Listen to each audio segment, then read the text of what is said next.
Sa pagkatalo nga po ng Gilas Pilipinas laban sa Australia, nakita nito kung gaano kalaki ang halaga sa ating national team ni Kai Sotto. Hindi kagaya kay Junmar Fajardo na sobrang nag-struggle, mas nakakasabay nga ito laban sa mga international bigs sa ilalim. Kaya nangangahulugan lamang niya na kailangan talaga ni Kai Sotto na bumalik na at maglaro muli sa Gilas sa lalong madaling panahon, lalo pat papalapit na rin naman ang FIBA World Cup qualifiers kung saan makakalaban dito ang ilang malalakas na kupunan kagaya ng Australia, New Zealand at Guam. Alam naman nga ninyo, nagtamo si Kai Sotto ng ACL injury na rason bakit hindi siya nakapaglaro. Kaya tanong ng mga Pinoy fans, kailan nga ba siya makakabalik? Well, ayon sa source, posible nga itong makapagsimulang maglaro si Kai Sotto sa Oktobre kung saan magkakaroon siya dito ng conditioning at individual practice. At kapag nagpatuloy ang pagaling ng kanyang tuhod at hindi siya magkaroon ng setback, malaki ang posibilidad na makahabol si Kai Sotto sa gagamiting lineup ng Gilas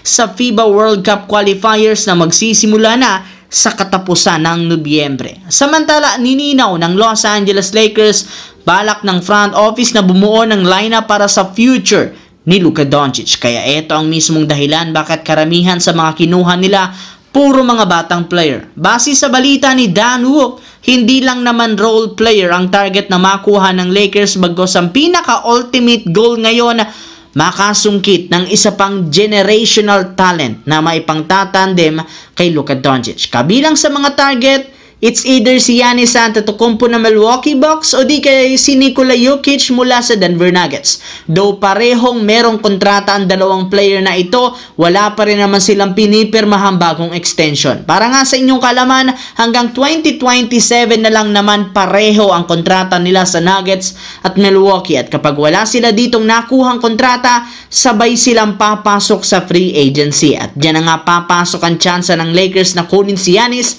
o di kaya si Jokic. Maaari rin naman gamitin ni Rob Pelinka si Luka para i-recruit ang isa sa dalawang ito na gaganapin syempre sa Eurobasket sa katapusan ng Agosto. Sa kabilang banda, kagaya nga po ng napag-usapan natin, opisyal na ngang inanunsyo ng MPBL na binigyan na nga nila ng lifetime ban si Micol Sorella plus kakailangan pa nga nitong magbayad ng 200,000 pesos na fine matapos niyang suntukin si Jonas Tibaya na nagtamo ng napakaraming injury. Sinabi nga ni MPBL Commissioner Kenneth Doremdes, hindi katanggap-tanggap ang ginawa nito gayong nababahira ng safety ng mga players at imahe ng liga.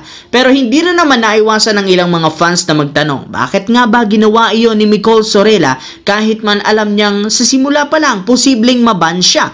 Well, ayon sa isang post na kumalat sa social media, may isang fan ang nag-message kay Sorella para tanungin kung ano ang tunay na nangyari. At ayon dito, ilang beses nga siyang sinuntok ni Tibayan sa mga unang minuto. Kaya personal na nga niya itong kinumpronta sa gitna ng court na itigil ang ginagawa nitong pananakit. Ngunit imbes na tumigil, siniko pa nga siya nito sa kanyang dibdib na parang nampipikon. Kaya hindi na talaga niya napigilan ng sarili at nagawa niya na itong suntukin para makabawi. At yun ang first time na nagalit siya ng sobra sa kanyang kalaban sa kanyang buong karir sa basketball.